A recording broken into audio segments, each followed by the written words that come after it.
Bueno, buenas tardes a todos y a todas de nuevo. Eh, Vamos a retomar hoy las lecciones de inteligencia artificial, específicamente todo lo que es la toma de decisiones con Machine Learning. Pues hace, hace días que no nos veíamos las caras, pero por ahí estábamos conversando. Eh, Ojalá que les haya ido bien con el curso de Python. Yo lo estuve viendo offline, estuvo muy bueno. Que dice que tuvieron la oportunidad de tener ese conocimiento, ¿verdad? Y ojalá que lo estén aprovechando bastante. Me imagino que para algunos tal vez fue un poco nuevo, ¿verdad? Para otros muy interesante, para otros no tanto, pero al final todo lo que es nuevo siempre genera ese tipo de cosas, ¿verdad?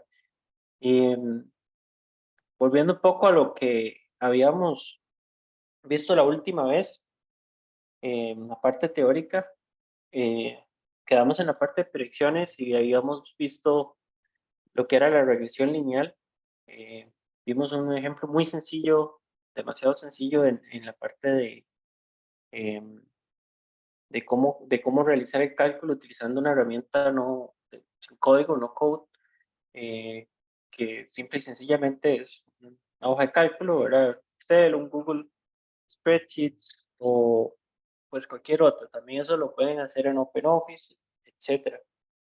Y bueno, y ahí tuvieron la experiencia con la parte programativa con Python. Hoy quiero pues continuar un poquito. Nada más van a ser unos 5 minutos de teoría, que lo que vamos a ver son otros dos algoritmos este, de predicción y de clasificación, regresión. Y luego vamos a pasar a un repositorio que yo les voy a compartir luego con unos ejemplos que vamos a ir formando. Y yo tengo el repositorio ahí abierto y pues luego podemos eh, colaborar entre todos. Si alguien quiere agregar nuevas cosas, los pueden agregar ahí. Yo lo que tengo son unos ejemplos sencillos que preparé para hoy, pero la idea es irlo poblando con más cosas.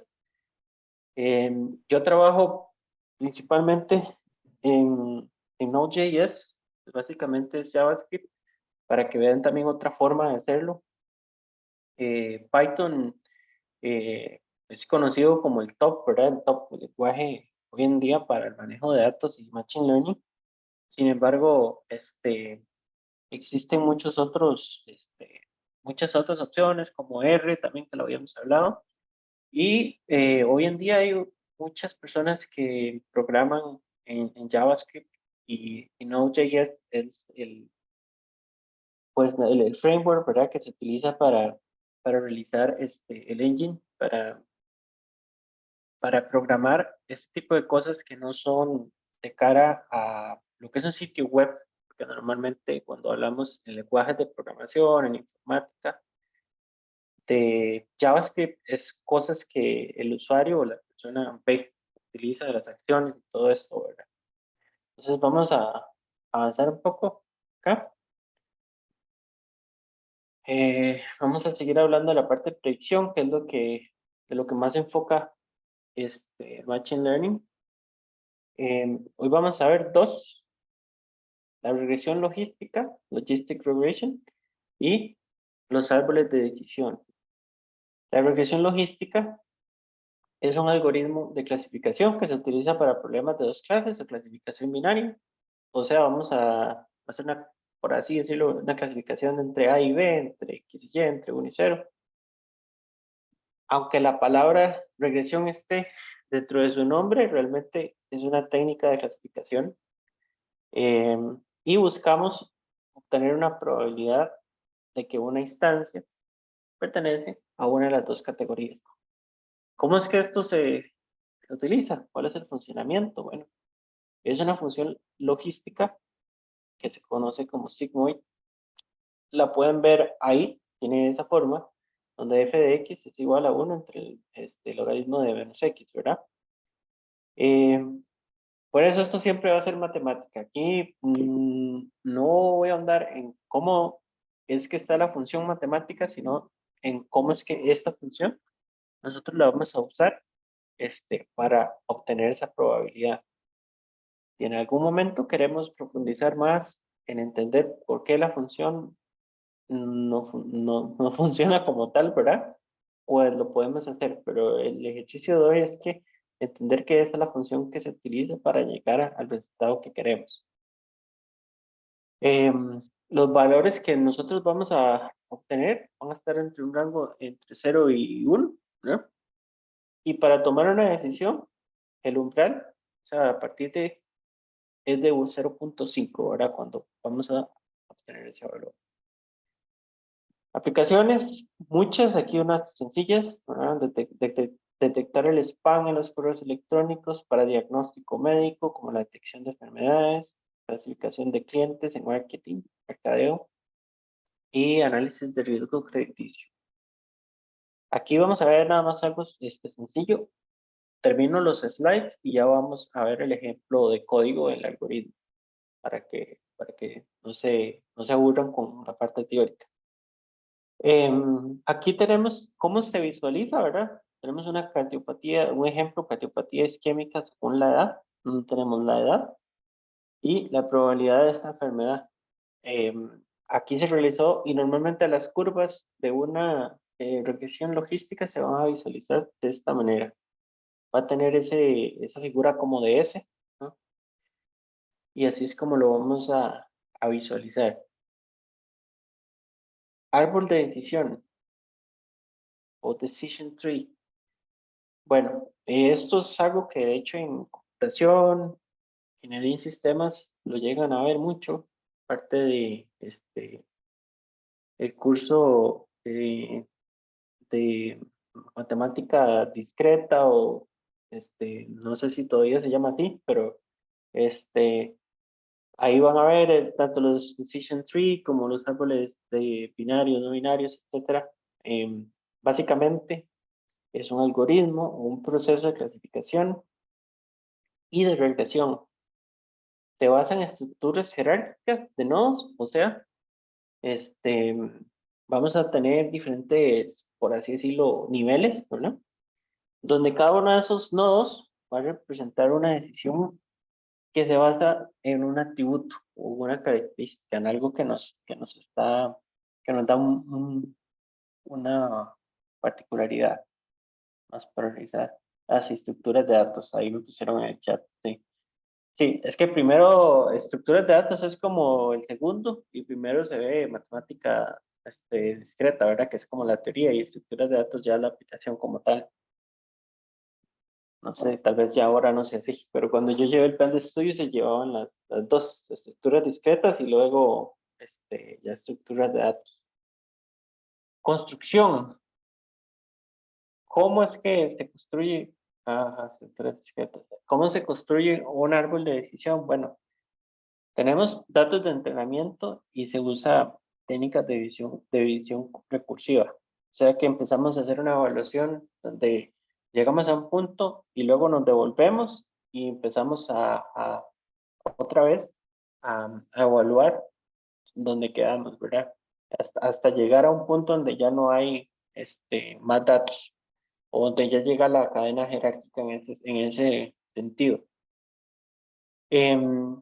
Acá se usa mucho lo que se conoce como la impureza de Gini o la ganancia de información, que es el método que se utiliza para determinar el mejor atributo para dividir el conjunto de datos. O sea, vamos a utilizar estas técnicas para poder determinar si tenemos dos valores, cuál es el valor que es el mejor atributo a utilizar.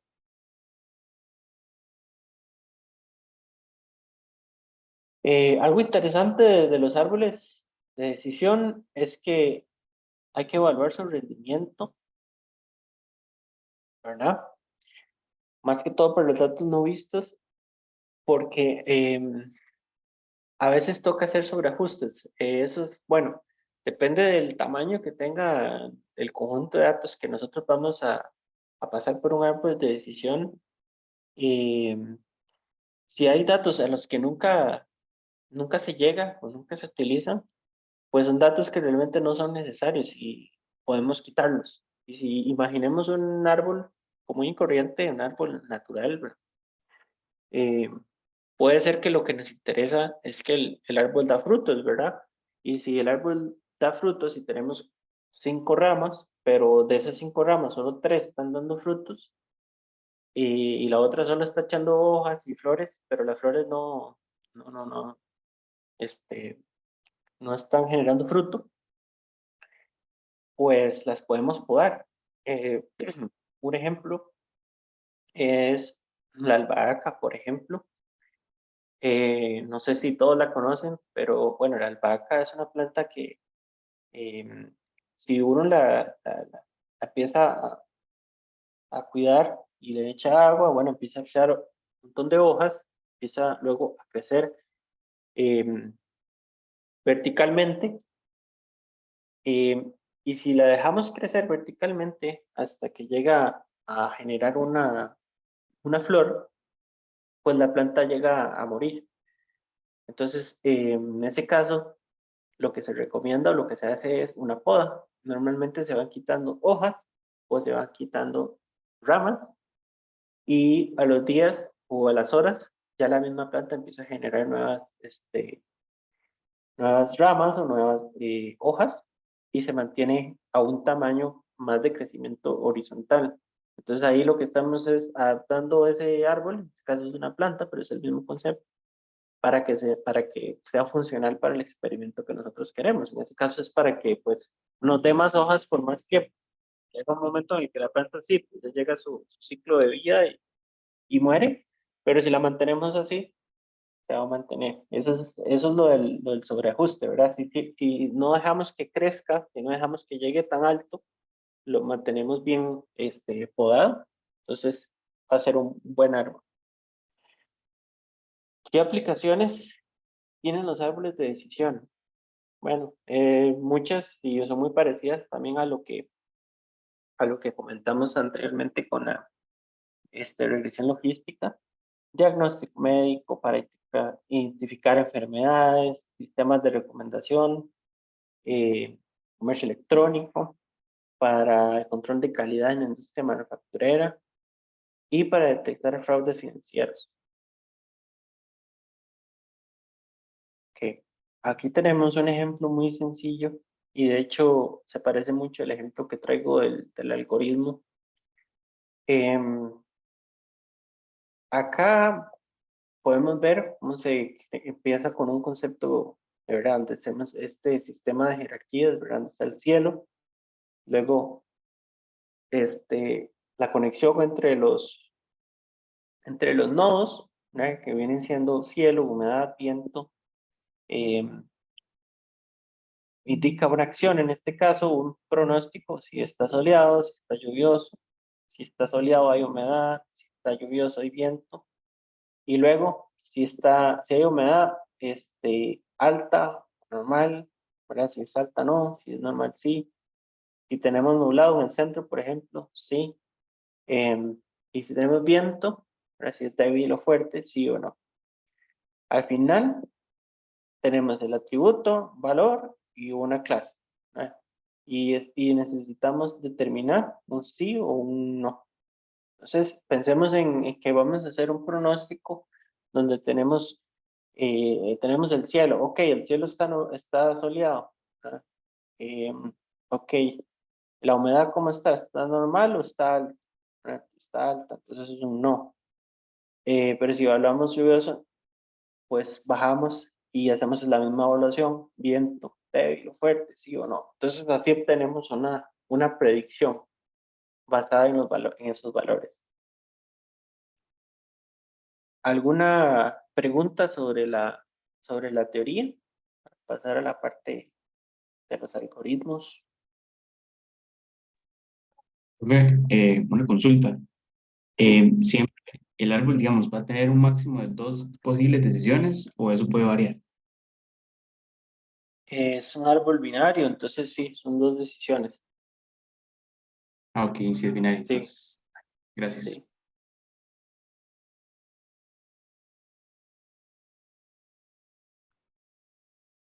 Ok.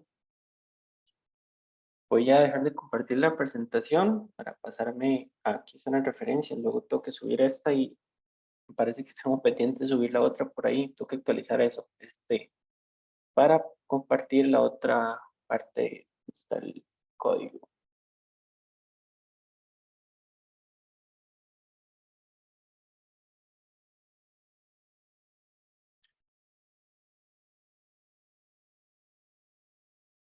Espero que alcancen a ver bien, si no, intento hacer un tipo de zoom.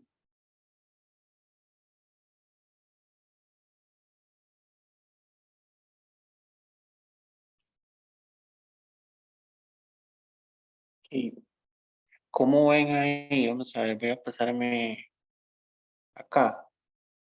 ¿Lo ven bien? ¿Leen bien? O más o menos, lo amplío un poco.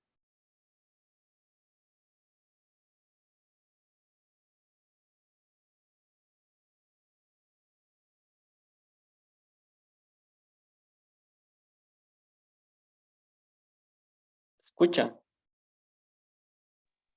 En mi caso ya lo veo bien. Ya. Ok, ok, ok. Entonces sí, no hay que hacerle un poquito de zooming aquí. Ahí está mejor tal vez. Ok, bueno. Eh, bueno, para los que no estén familiarizados con Node.js, yo voy a pasarles una guía. En realidad, pues hay muchas guías en todo lado para la instalación. Voy a buscar la que sea más clara eh, para todos. Esencialmente es bueno, el lenguaje de programación es JavaScript, pero el engine o el motor de desarrollo que se utiliza se llama Node o Node.js, ¿verdad? Y pues es un lenguaje muy relativamente fácil de utilizar que nos permite ese code, ahí me preguntó Esteban, yo les voy a compartir, está en un repositorio mío, y ya se los voy a pasar, entonces está en GitHub. Em, bueno, que permite realizar diferentes cosas de una manera sencilla, y pues Machine Learning es algo que se puede realizar utilizándolo. Voy a cerrar todo lo que tenemos acá para ver, para explicarles un poco. Bueno, acá lo que tenemos, el package.json es un archivo de configuración para para el programa, ¿no? Donde ya tiene diferentes atributos que necesita el framework para correr. Sí, ya básicamente es el lenguaje. Em, Aquí pues se ponen diferentes cosas, la descripción, la versión, el archivo main, o el principal que va a correr. En este caso no lo vamos a correr en el principal, pero pues más adelante durante el curso tal vez vayamos agregando cosas. Diferentes scripts. Aquí es donde yo agregué los scripts que vamos a correr para las pruebas que vamos a hacer con los tres diferentes tipos de árboles de 16, de métodos de detección de algoritmos. Un script de testing y luego el repositorio que está acá. Yo creo que está, además, bueno, es que está con el protocolo aquí, pero esencialmente es esto de acá. Voy a pasárselos, ahorita se los paso, porque como estoy compartiendo, se hace un colocho ahí. Entonces, ahorita se los paso. Bueno, la parte de keywords, palabras clave, que esto se usa en el repositorio de otra cosa que se llama NPM o NPM, que no sé si todos lo conocen, pero al menos los que están estudiando sistemas es algo que se usa mucho hoy en día. Es un repositorio de paquetes donde hay diferentes programas, librerías que se publican y esto ayuda como a buscarlo, ¿verdad? Para filtrar. Luego el autor, la licencia, en casos código abierto, yo utilizo la del MIT casi siempre.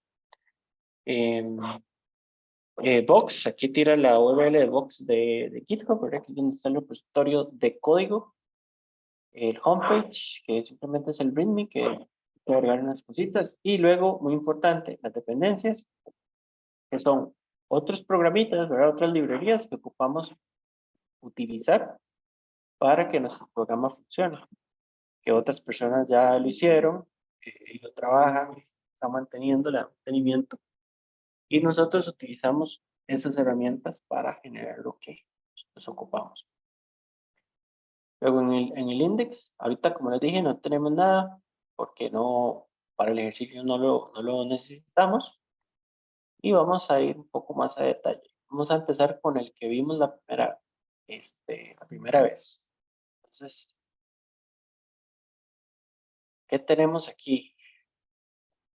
Esto de acá es un ejemplo que voy a poner ahorita con un dataset que tengo. Pero esencialmente empezamos acá. Esto fue una de las librerías de los paquetes que nosotros pusimos como dependencias en el package.json, que lo que nos da es una librería que ya corre lo necesario matemáticamente para generar la regresión lineal. Acá generamos un objeto, una instancia que nos va a permitir obtener valores de una regresión lineal. Luego, ¿qué tenemos aquí? Datos. Un conjunto de datos X y Y. Muy sencillo, muy pequeño, porque es para el ejercicio, pero como les dije, ahora en el repositorio lo van a tener y van a poder hacer lo que quieran. Con eso pueden hacer lo que se llama como un fork, ¿verdad? Que lo pueden copiar. Y después podemos hacer alguna forma colaborativa también, como para que me envíen cambios al mío. Y ahí voy a ver cómo lo manejamos. Solo para que entiendan, ¿verdad? Este valor X se relaciona con este valor Y acá y sucesivamente, ¿verdad? Van en el orden que están. Esto acá ya casi lo vamos a ver, está relacionado con el dataset que tengo ahí, un datos que es más grande. ¿Qué hacemos acá? Bueno, aquí generamos el modelo a partir de este programita que me genera, esta instancia que me genera la regresión lineal y le enviamos los valores de X y Y, o sea, el conjunto de datos. ¿Qué me genera él? Bueno, me genera todo lo que vimos la vez pasada, pero esencialmente a mí lo que me interesa saber es la función que determina este modelo y poder generar predicciones. Acá el texto que está, voy a comentarlo nada más un segundo. Porque este estaba con el ejemplo que, o sea, el ejemplo de los datos que tenemos ahí. Entonces, solo para entender.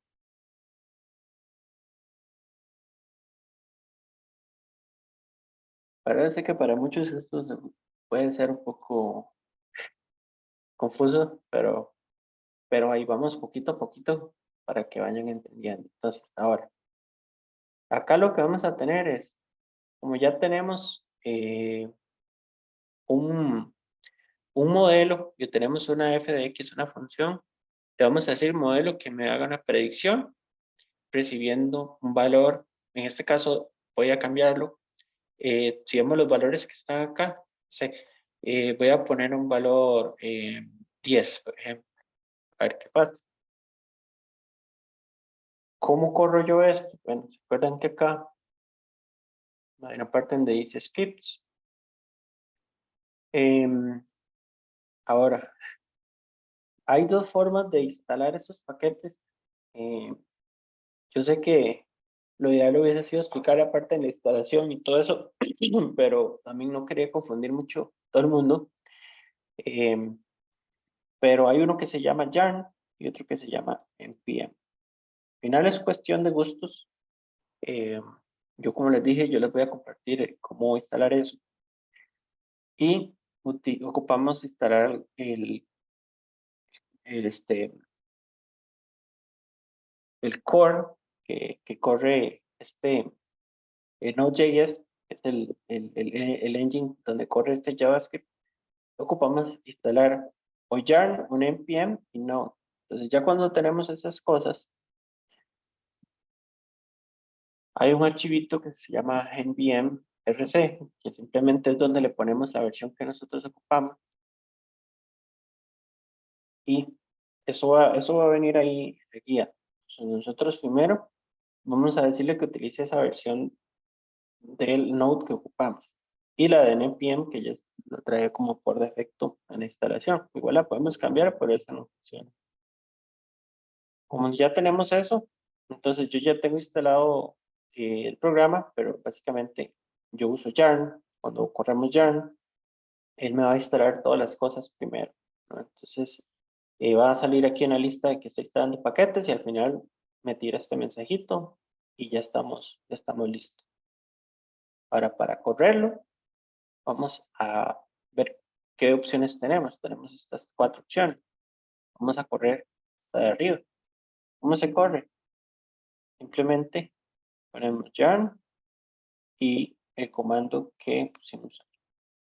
Y ya, él debería correr. Eso sí debe estar muy pequeño. Vamos a ver, porque este sí no sé cómo ampliarlo. Sí, me imagino que sí lo ven bien pequeño, ¿verdad? ¿Cómo logran ver esto acá? ¿Lo ven muy pequeño? ¿Sí lo ven bien? Sino para ver cómo lo ajusto.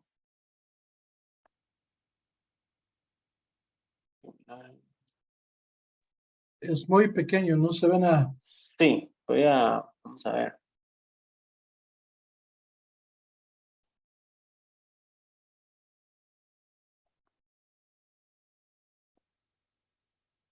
Voy a compartirles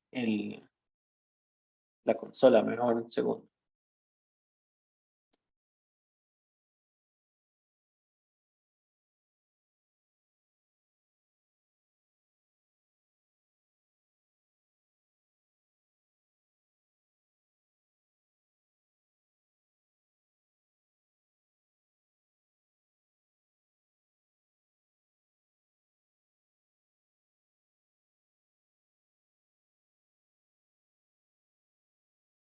Estoy,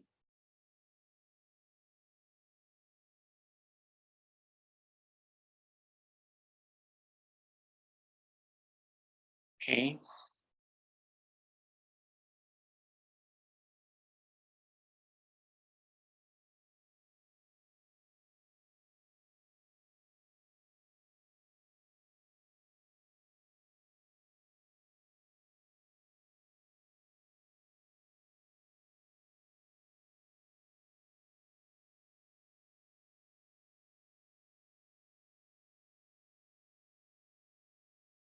Ok.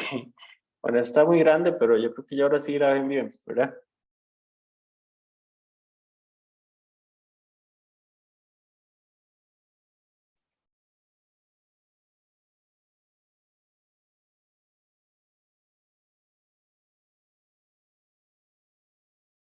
Ahora sí la ven bien, ¿sí? Yes. Súper. Ok, esta es la misma consola, nada más que está fuera del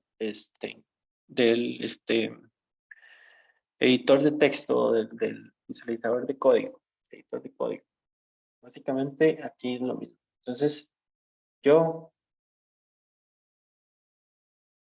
corro yarn linear regression y el va y me corre el programito. Entonces, ¿qué me dice? Bueno, la función es esta. Aquí está dándome nada más la información, ¿verdad? Yo decido qué hago con esa información. Y nos vamos ahora aquí a dar el código.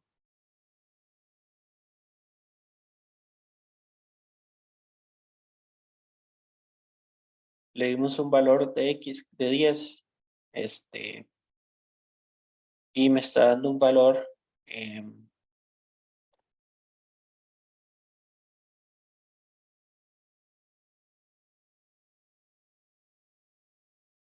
de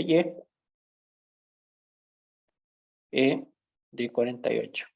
Entonces, aquí estamos haciendo exactamente el ejercicio que hicimos la vez pasada, pero con código. Estamos obteniendo estos valores que tenemos acá de X y luego estamos generando la función que tiene la función lineal. Estamos dando una entrada y estamos haciendo el cálculo de una predicción dado ese valor. Ahora, aquí tenemos algo muy sencillo. Vamos a ver algo un poco más de datos.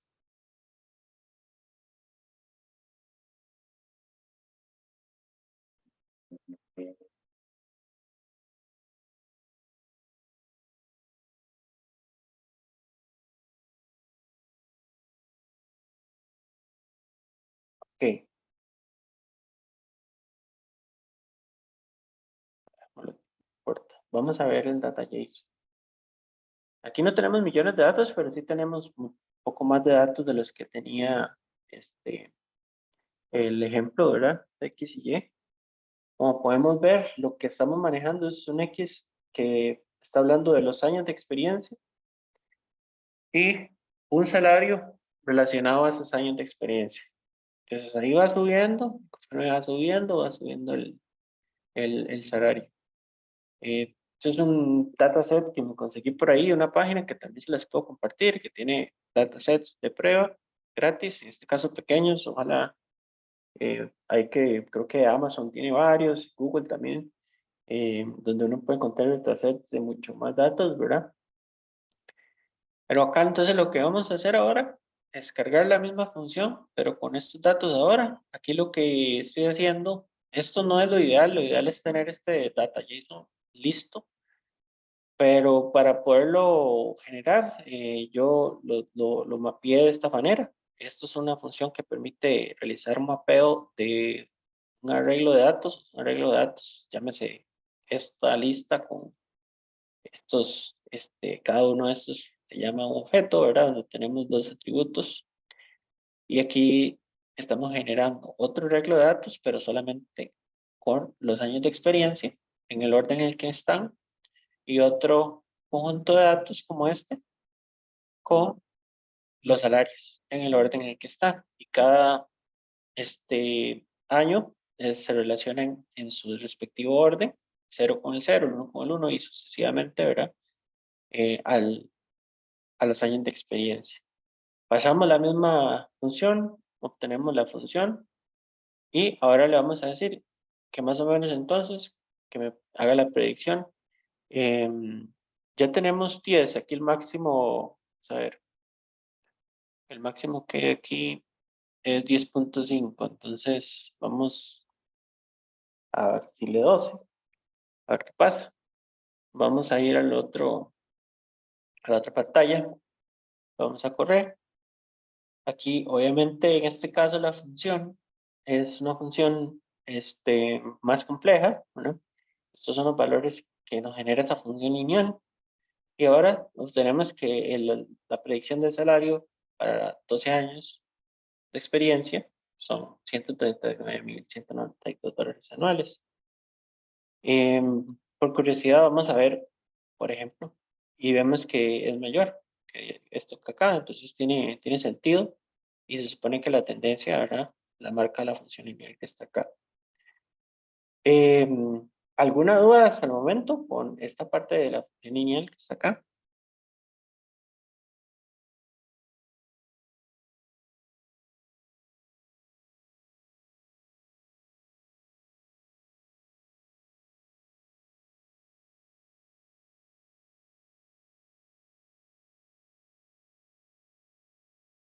Ok.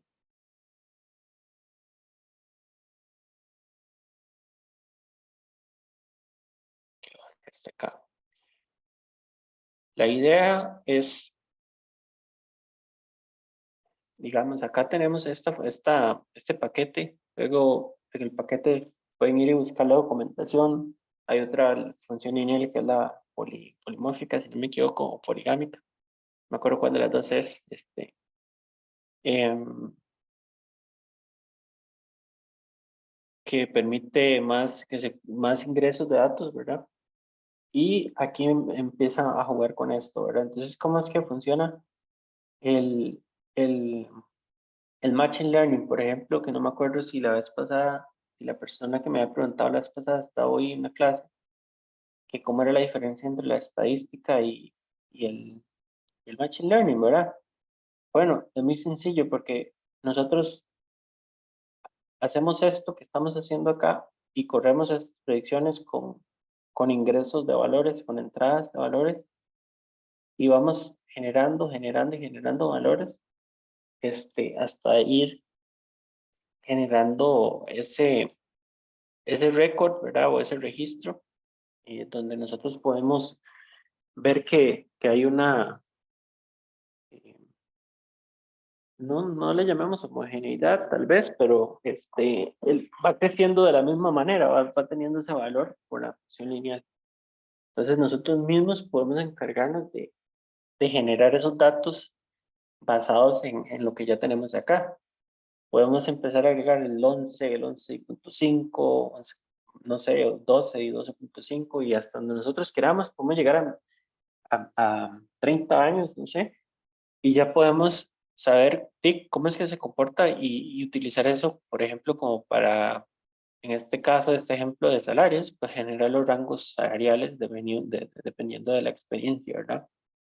La vida real no es así, pero es un ejercicio para entender cómo es que funciona.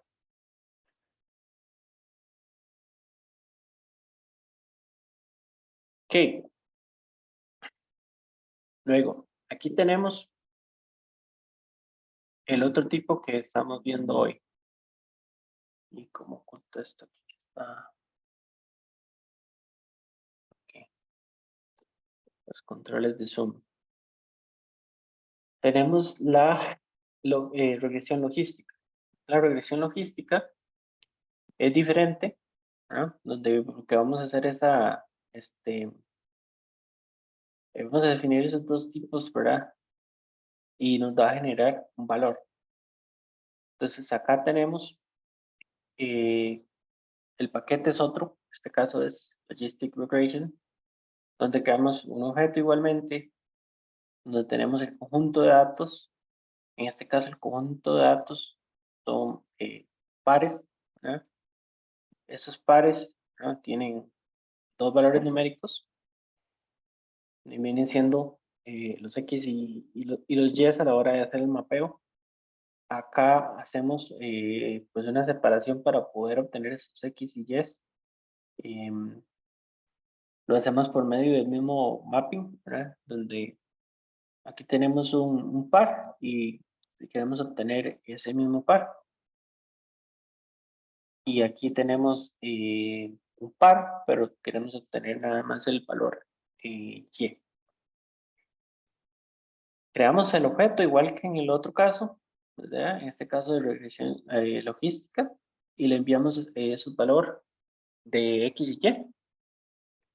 Luego llamamos a la función coefficients que nos va a devolver los valores coeficientes, los coeficientes de esta regresión logística, y a partir de esos coeficientes, bueno, es un valor que se nos da de referencia, así como el que teníamos en la función lineal, que era la función como tal. Y ya ahora podemos hacer una predicción.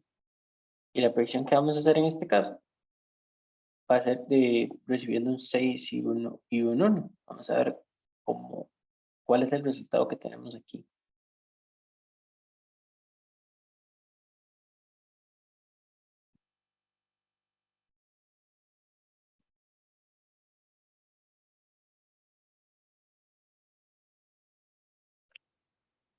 Que en este caso, los coeficientes son indefinidos. Y el valor de predicción, por ejemplo, de 6 a 1 es 0. Vamos a ver. Eh, ¿Se acuerdan que en lo que estábamos viendo, ¿verdad? Los valores normalmente estaban entre 0 y 1, ¿verdad? Aquí podemos, vamos a ver, 5, 6 y 1. 2, 1. A ver qué pasa.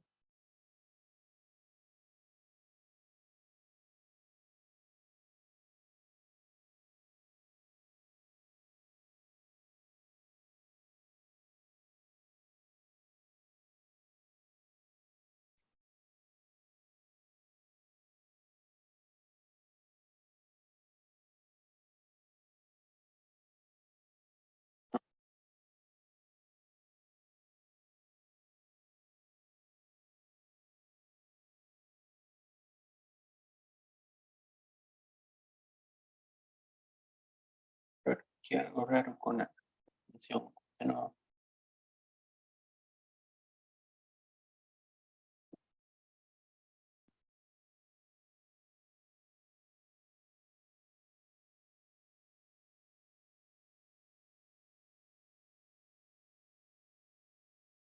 Esta voy a revisarla un momento.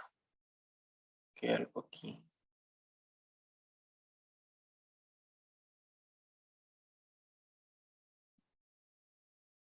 Ok.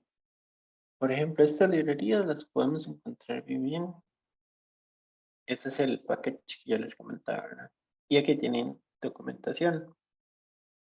A veces lo que pasa es que cambian de versión. Puede ser que el ejemplo que yo tenía, a ver, ya lo cambian muy muy recientemente. Me parece que así es. A ver, conector. Ujú. Pues ahora se llama Matrix. Y el ejemplo que yo tenía era la versión anterior. Entonces, ven, esas cosas normalmente pasan y pasan hasta los proyectos de cuando uno está en producción, es normal que pase.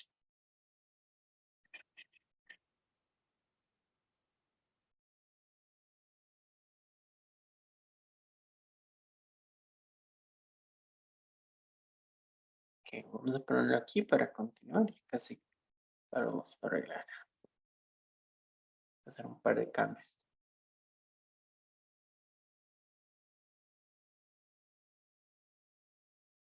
Ok. El Decision Tree. Este es muy bonito porque es más fácil de entender, ¿no? Porque tenemos nada más diferentes tipos de categorías. En este caso se parece mucho al ejemplo visual que estábamos observando, donde el árbol de decisión, ¿verdad? Los datos de entrenamiento que tenemos son predicciones del tiempo, ¿verdad? En este caso tenemos datos en donde el pronóstico soleado, con temperatura, con humedad, con si está ventoso o no, y al final es sí o no, ¿no? Entonces, no o sí. Ese es de soleado, nublado, y los cambios de temperatura. Entonces, esos son los valores que tenemos ahora. Hay un paso que sigue, que es crear y entrenar el modelo de decisión. En este caso, la columna que estamos utilizando para obtener la decisión es play, ¿no? Y el objeto de decision tree necesita obtener primero cuáles son los diferentes atributos por los cuales vamos nosotros a hacer la evaluación. En este caso, el pronóstico, la temperatura, la humedad, si está ventoso, la cantidad de viento. Generamos el decision tree, le enviamos el training data que está arriba, le enviamos la columna de decisión y le enviamos los atributos. Ya con eso se genera el árbol de decisión y ahora vamos a hacer la predicción de nuevos valores. Imagínense en una predicción del tiempo, ¿verdad? Como las que tienen los celulares hoy en día, obviamente mucho más valores, ¿verdad? Y tomando en cuenta geolocalización, entre otras cosas más. Aquí este es un ejemplo muy sencillo. Aquí lo que le estamos diciendo es, bueno, tenemos un nuevo punto de datos, está lluvioso, la temperatura es 70, la humedad 80 y está haciendo viento, ¿no? Entonces tenemos que obtener un resultado de que sí o no, ¿no? Dependiendo de eso.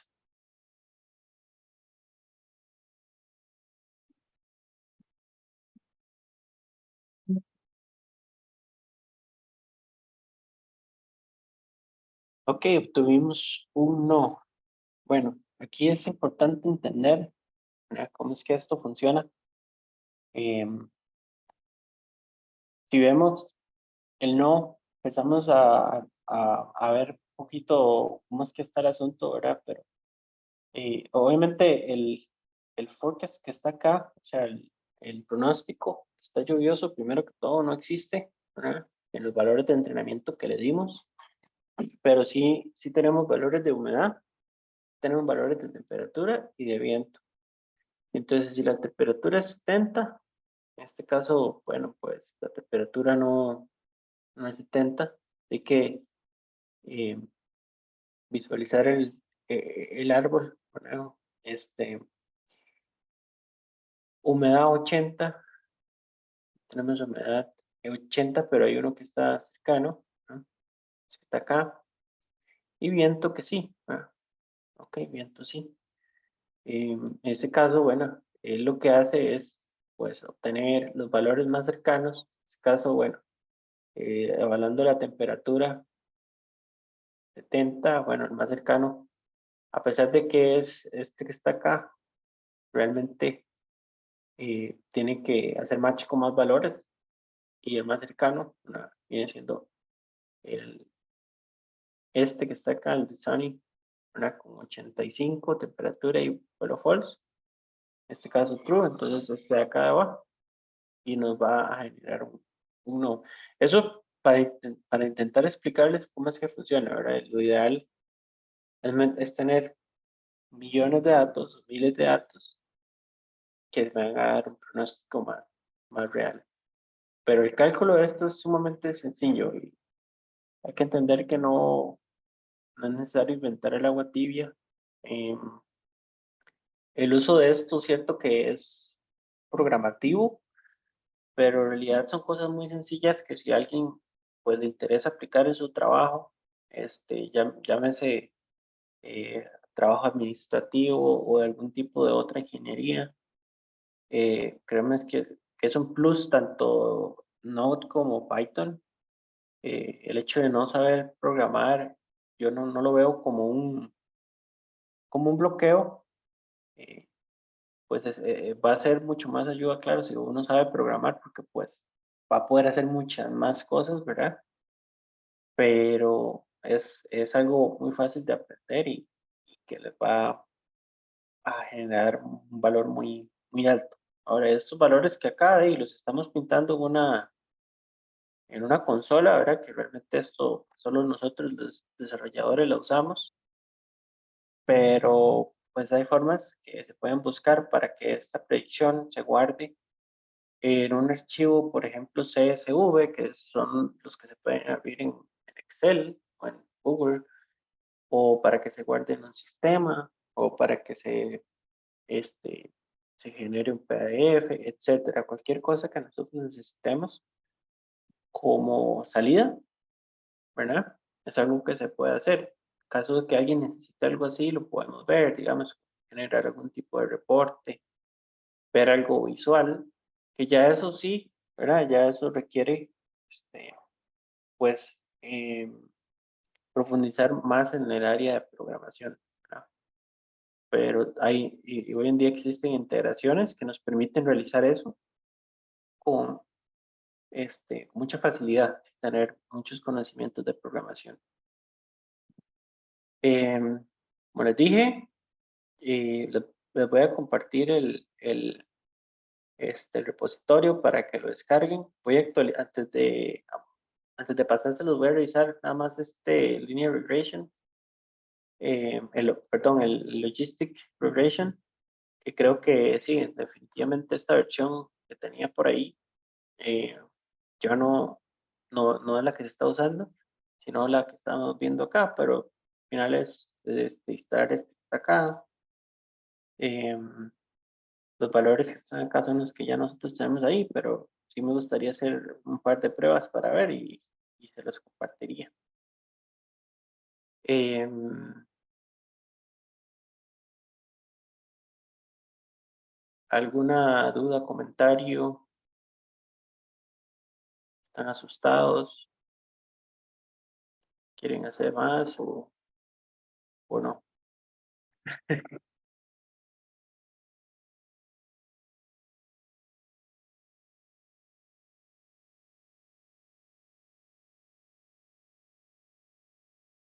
Me perdió el Zoom, ya.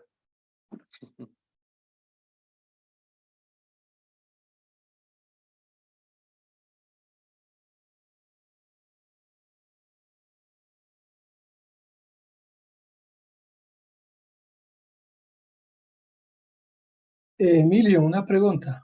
Sí, ¿Se puede clasificar tipos de algoritmos en Machine Learning o no? O sea, es decir, Machine sí, Learning, si tiene ahí por ahí listo, se puede demostrar a la gente, me pregunto.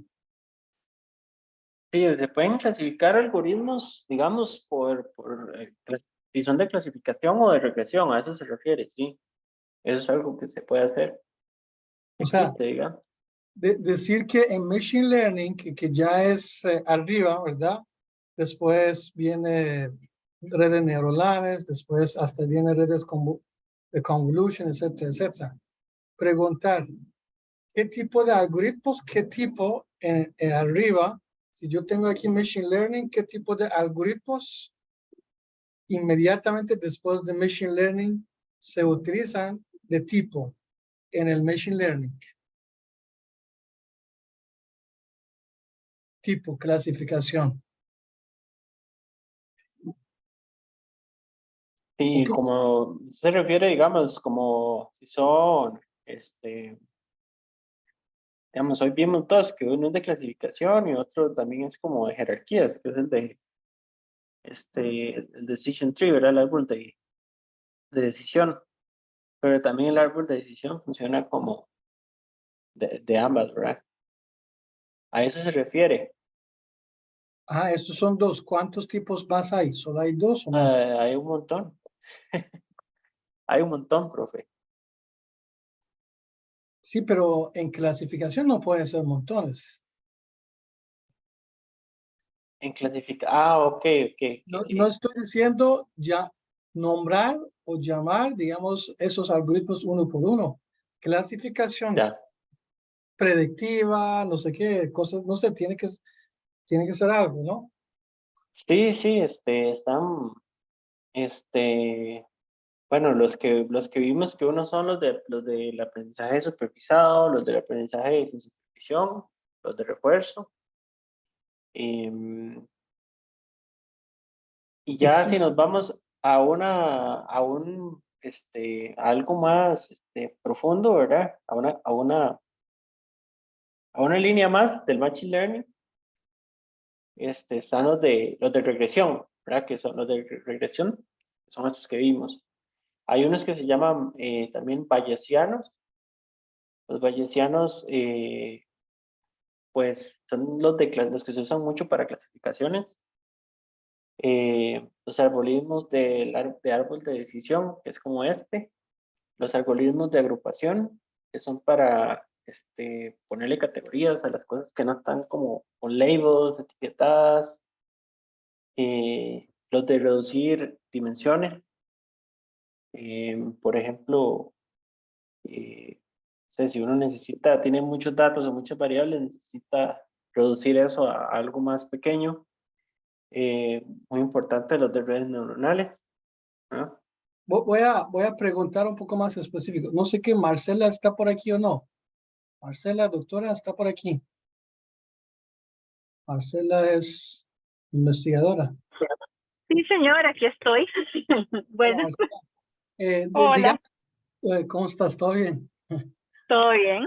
Ok, para hacer una buena pregunta, ahora sí, práctica. Marcela, ¿ahora usted qué tipo de datos tiene? Yo pienso que Marcela ahora tiene unos tipos de datos, está buscando una forma para clasificarlos o algo y después publicar un artículo. ¿Qué tipo de datos tiene y qué es lo que quiere de esos datos? Y ahora preguntamos a Emilio, digamos, qué tipo de algoritmo se puede utilizar. Ok, bueno, es que también depende del tipo de pregunta. De hecho, tuvimos hace poco una reunión con Adrián Ramírez, ¿verdad? Que quiere ver si hacemos algo con la parte de inteligencia artificial. Entonces, los datos que tenemos, la mayoría son genómicos, ¿verdad? Entonces, algunos de los algoritmos que por lo menos hemos usado y que sería muy útil eventualmente poder usar con inteligencia artificial, por ejemplo, es la parte bayesiana para determinar modelos evolutivos y determinar el ancestro común, ¿verdad?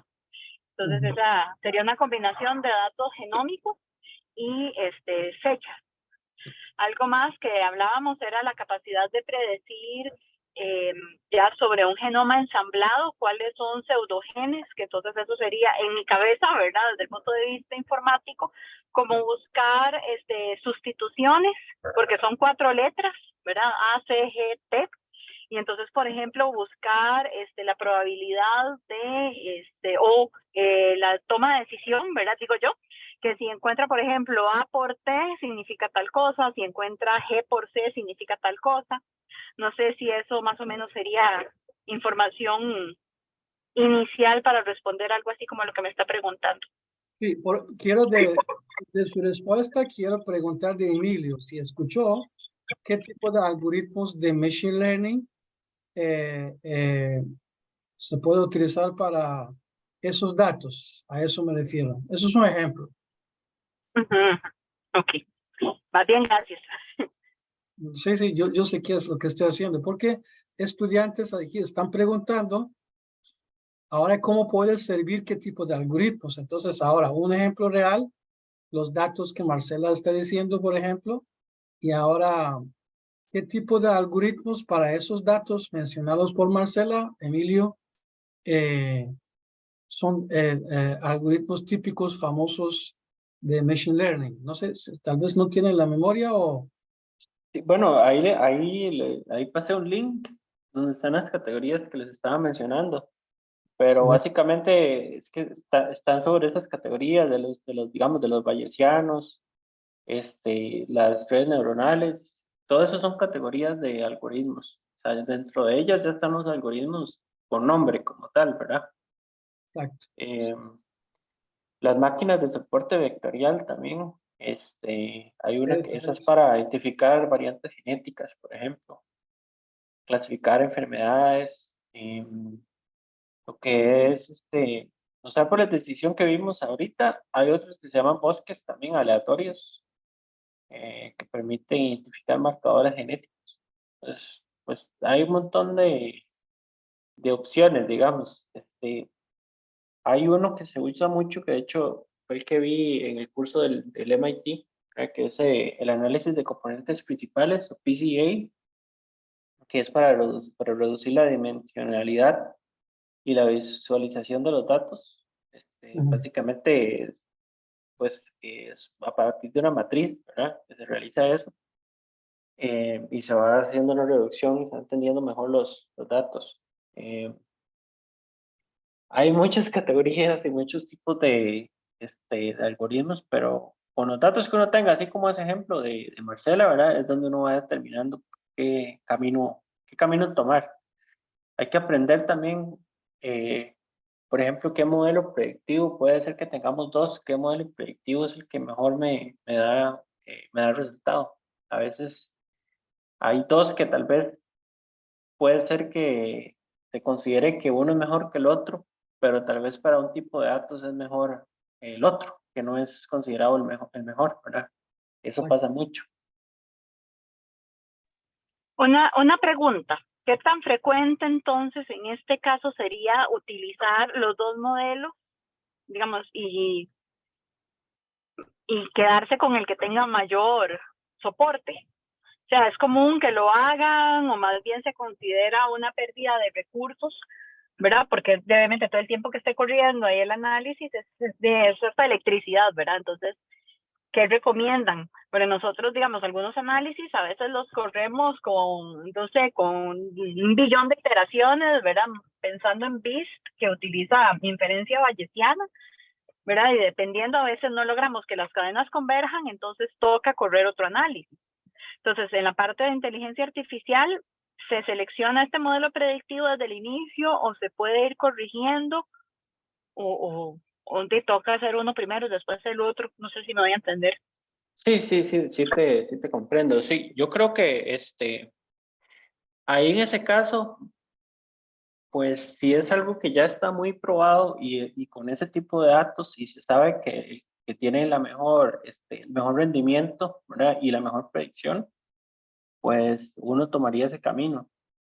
Eso de comparar, digamos, con uno y el otro, tal vez es en una etapa muy inicial, con pocos datos. Eso yo nunca lo haría en producción. Yo lo haría con una muestra muy pequeña, ¿verdad?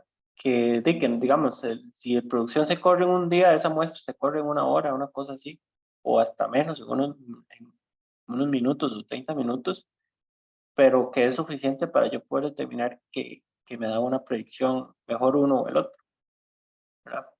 Pero en producción nunca se hace, digamos, ya con haciendo un estudio este, real, donde estamos buscando algo que ya pues es una investigación real, se usaría definitivamente el método seleccionado en ese periodo de pruebas o el que ya esté probado que funciona. Ok, entonces aquí, digamos, la duda que me surge es de la representatividad de la muestra que se elija al principio, ¿verdad? Porque a veces uno termina encontrándose cosas que no espera, ¿verdad? Entonces, ¿qué tanto puede Eh, incidir eso al final cuando ya está en producción?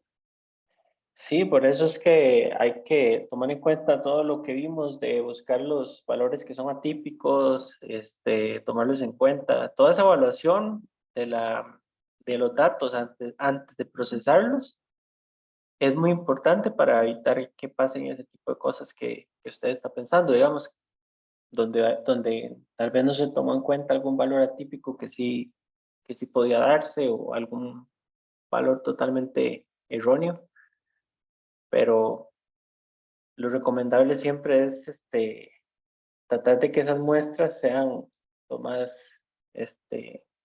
buenas, ¿verdad? Posibles. Y es que de ahí también por eso pregunto, porque obviamente uno va con esa intención, pero siempre hay cosas, por lo menos en mi área, ¿verdad? En lo que he visto, que se le escapa a uno, se le sale como de control, ¿verdad? A la hora de tomar esas muestras y ya cuando se enfrenta a la realidad siempre pasa algo, algún ups, ¿verdad? Que donde no pensé en esto, no lo consideramos o ni siquiera se nos ocurrió, ¿verdad? Entonces no sé si eso es algo muy propio del área o de falta de experiencia de nosotros o etcétera, ¿verdad? No, yo siento que ya es una cuestión tal vez de la naturaleza ¿verdad? Del tipo de área, ¿verdad? No sé, digamos, como qué tipo de cosas, ¿verdad? Pero sí me imagino, puedo compararlo en el área de desarrollo de sistemas. Pasa mucho que a veces hay cosas que pues uno tal vez y pensó que había contemplado todo y ya cuando se va a entregar o cuando ya se está ejecutando, operando, se da cuenta que había algo que no se había tomado en cuenta, ¿verdad? Pues eso pasa mucho. Creo que ya eso es muy normal.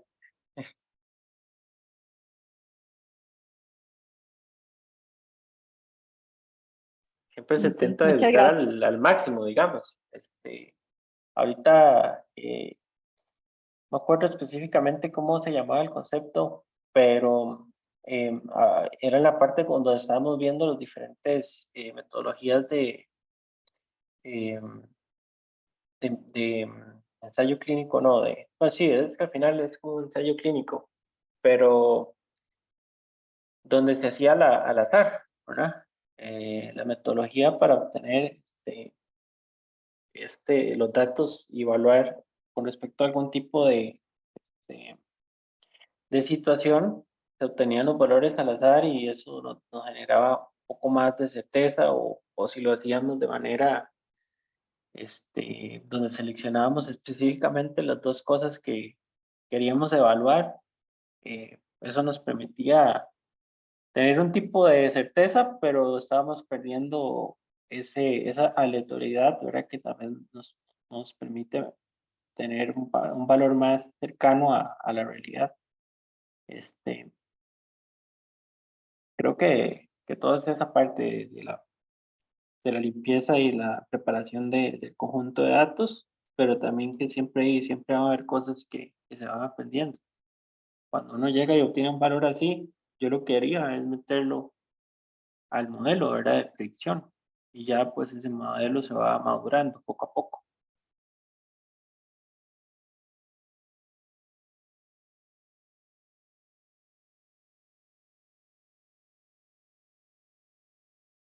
Ok, ok, gracias.